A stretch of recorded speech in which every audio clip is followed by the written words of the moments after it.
7 बार सरकार ने बात करने के लिए किसानों को बुलाया, लेकिन 7 बार सरकार ने किसानों को गुमराह किया। 7 बार सरकार ने यह चाहा कि मैं इन किसानों के इस संगठन को तोड़ दूं, इनको मैं बर्बाद कर दूं।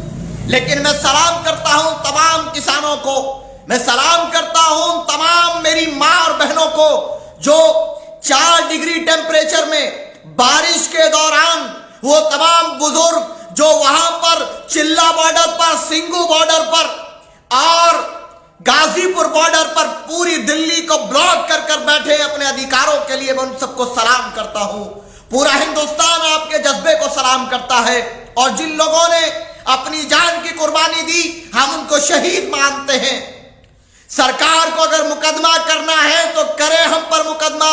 जिन लोगों ने किसान आंदोलन के दौरान अपनी जान दी है, हम उनको शहीद मानते हैं। उन्होंने काले कानून के खिलाफ लड़ते हुए जान की कुर्बानी दी, हम उनको शहीद मानते हैं। जो चाहे टीकरी बॉर्डर पर भी अभी जानकारी मिली। लेकिन आज का सुप्रीम कोर्ट का फैसला, जिस पर हमें होशियार रहना होगा, और मेरा लाइव आने का मकसद यही है कि आप पूरी तरह से इस वीडियो को फैला दीजिए। एक एक किसान के बेटे तक इस वीडियो को पहुंचा दीजिए। एक एक हमारे उन तमाम किसान आंदोलनकारियों तक पहुंचा दीजिए। आज सुप्रीम कोर्ट का जो फैसला आया है वो किसान आंदोलन को कमजोर करेगा, हमारा मानना यह है। मैं सुप्रीम कोर्ट के फैसले से डिसएग्री करता हूं, जो मेरा संवैधानिक अधिकार है, इसलिए डिसएग्री करता हूं। अब यह जान लीजिए कि सुप्रीम कोर्ट के फैसले के पीछे क्या है और सरकारी वकील ने क्या दलील दी है। वहां पर कहा है कि किसान आंदोलन में खालिस्तानी है।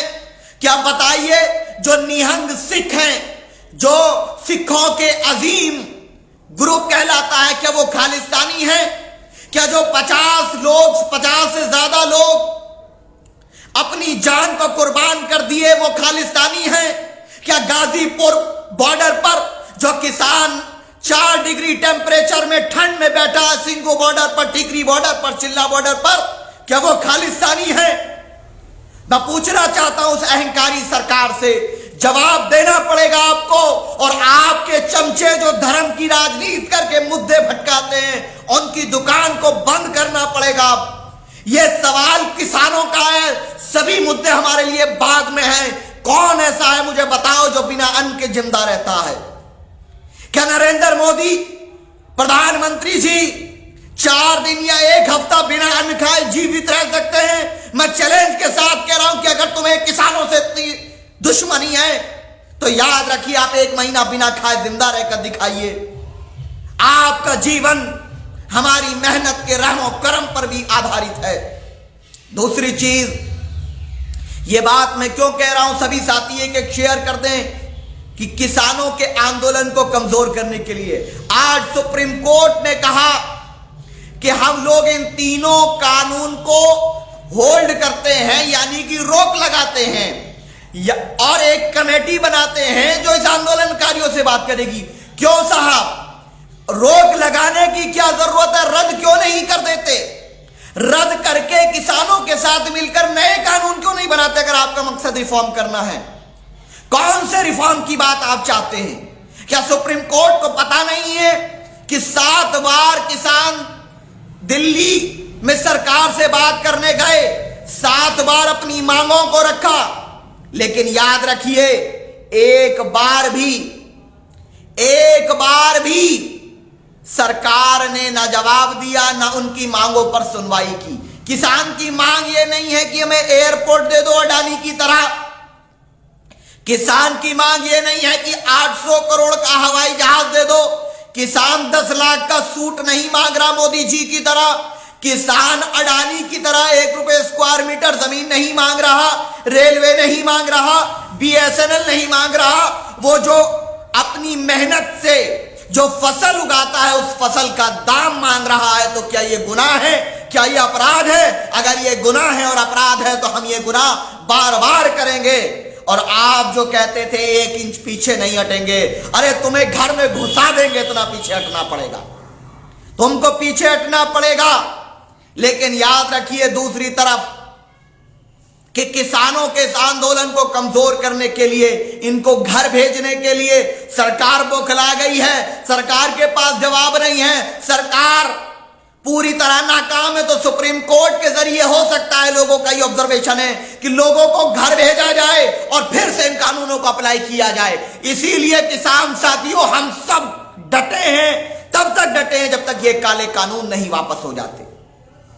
हमारी मांगे, और जो इन मांगों के बिना उठकर चला जाए वो और उठने की बात करे जो किसान नेता, वो हमारा नहीं है। हम किसानों की लड़ाई हम खुद लड़ेंगे, किसी के साथ की जरूरत नहीं है। जो आएगा सबका स्वागत है, लेकिन किसानों के हित की बात करना पड़ेगा।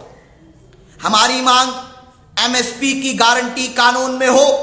हमारी मांग कि स्वामीनाथन आयोग की जो रिपोर्ट है वो ही नहीं, पूरी तरह से 70% of the product to the farmer formula अपनाया जाए। डीजल पर जो जीएसटी है उसको, टैक्स को, जीएसटी नहीं बल्कि जो टैक्स है सभी टैक्स को माफ करके सस्ते दाम में डीजल किसान को मिले। किसान के ट्रैक्टर को भी परेड में शामिल किया जाए। किसान का ट्रैक्टर भी परेड में दिल्ली की धरती पर शाम से चले, ये हमारी मांग है। तीसरा, बिजली पूरी तरह से मुफ्त की जाए किसानों के लिए। चौथा, उनके लिए लाइफ इंश्योरेंस फ्री में उनका किया जाए। साथ ही साथ जो आपदा आती है उस आपदा में उनकी फसल का फ्री इंश्योरेंस किया जाए। पांचवा यह है कि जो भी गन्ना मिल है, क्योंकि 18,000 करोड़ रुपया बकाया है गन्ना मिलों पर अभी, तो गन्ना मिल के लिए यह तय किया। अभी तक गन्ने का रेट भी तय नहीं किया है योगी सरकार ने।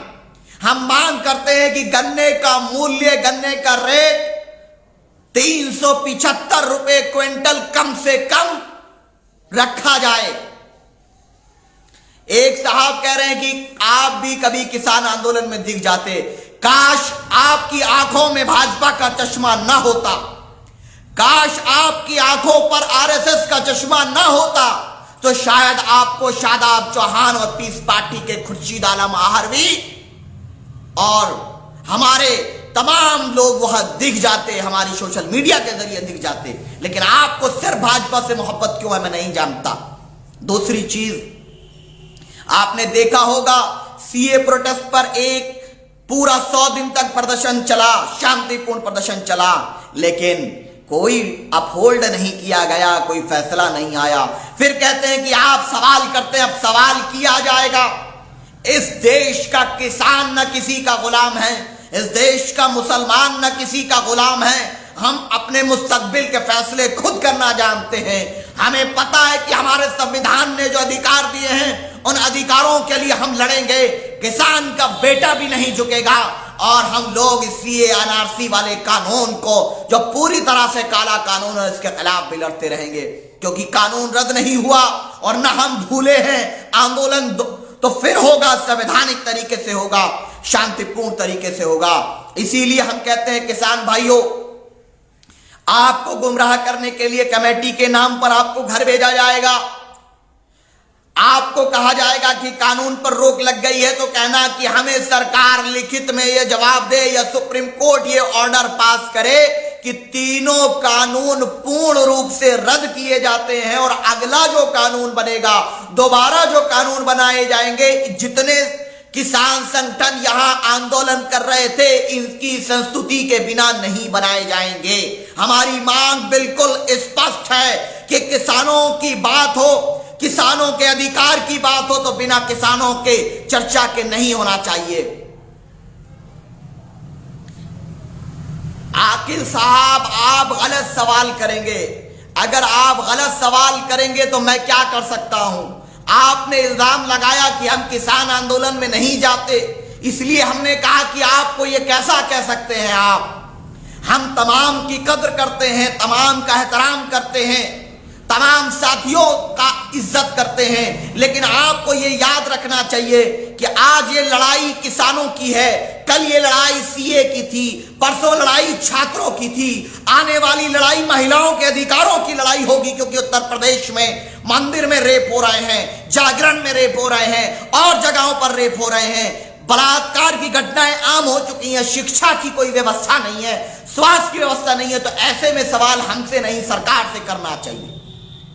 हम तो सवाल कर रहे हैं और जा रहे हैं, सब जगह जा रहे हैं। आप भी चलिए, आपकी भी जिम्मेदारी है, साथ मिलकर चलते हैं। लगातार हम लोगों ने किसान आंदोलन का न सिर्फ समर्थन किया, किसान बिल के खिलाफ पहला धरना प्रदर्शन जो किया वो हमने किया था, आप उठा करके देख लीजिए। यह हमारा इतिहास है और हम लोग संघर्ष करते रहेंगे। दूसरा, कोरोना काल के नाम पर लूट मची है। जानकारी मिली कि जो बस का किराया पहले 100 रुपये था उसको 200 रुपये कर दिया।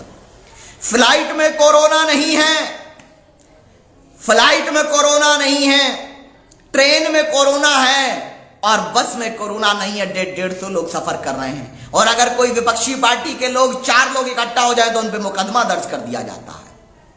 ये कौन सा कोरोना के नाम पर राजनीतिक हथियार के तौर से इस्तेमाल कर रहे हैं कोरोना को, कोरोना के नाम पर डरा रहे हैं, कोरोना के नाम पर जनता का पैसा लूट रहे हैं। याद रखिए, आप याद रखिए कि कोरोना के नाम पर डराया, अब वैक्सीन के नाम पर डराएंगे। मैं तो कह रहा हूं, मैंने कहा था लाइव डिबेट में कि आप अगर सबसे पहले इस वैक्सीन को लगाना है तो नरेंद्र मोदी जी को लगाओ, योगी जी को लगाओ, प्रियंका गांधी जी को लगवाओ, अखिलेश यादव जी को लगवाओ, मायावती जी को लगवाओ और शादाब चौहान को भी लगवाओ। अगर वैक्सीन से नुकसान होना होगा तो नेता जो नेतृत्व करने की बात करते हैं, पहले नुकसान भी तो इन्हीं का होना चाहिए। ये खुले दिल से मैंने सबके लिए कहा, चाहे उसमें अखिलेश जी हो, असदुद्दीन ओवैसी हो, प्रियंका गांधी हो, योगी आदित्यनाथ जी हो, नरेंद्र मोदी जी हो, भाजपा की पूरी कैबिनेट हो, सब लगवाए पहले कोरोना वैक्सीन का टीका।